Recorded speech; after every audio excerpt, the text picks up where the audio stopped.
Posible raw magamit sa election agenda ang mga troll farms na nagpapakalat ng viral post sa social media. Nakatutok si Von Aquino. Naniniwala ang Department of Information and Communications Technology na ang mga nabistong scam hub sa bansa maaaring magamit bilang troll farms na gumagamit sa social media para maimpluwensyahan ang eleksyon sa bansa. Tinatawag nila itong Advanced Persistent Threat Group na kayang gawing viral ang isang social media post na gusto nilang gamitin para sa kanilang agenda. Yes, they were using facilities, technologies, and centers as if they are in a call center / POGO.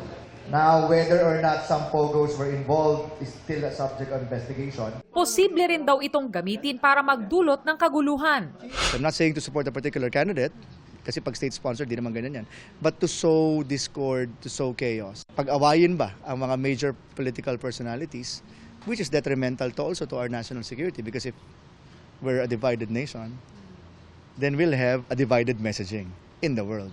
Ang COMELEC hiniling na sa PNP Anti-Cybercrime Group at National Bureau of Investigation na tutukan ito. Kinausap na rin daw nila ang mga social media platform kaugnay nito at nag-commit daw na tutulong sa kanila. Hinikayat din ng mga kandidato, political parties at party list na i-report sa kanila kung may mamonitor silang ganitong aktibidad sa social media. Actually, hindi lang naman yung mga grupo o kandidato ang ating kinakatakot dito o minomonitor. Siyempre, yung mga foreign intervention gamit yung mga ganitong klaseng device o ganitong klaseng mga strategy. Payo ng COMELEC at DICT sa publiko, maging mapanuri. Huwag agad maniniwala sa mga napapanood, nababasa o nakikita sa social media at ugaliing mag-verify.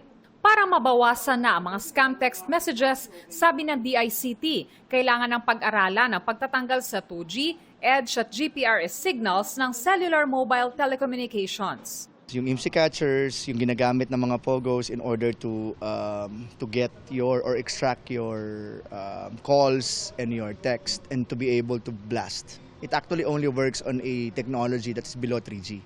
So it works on 2G, EDGE, GPRS. No? Para sa GMA Integrated News, Von Aquino, Nakatutok, 24 Oras.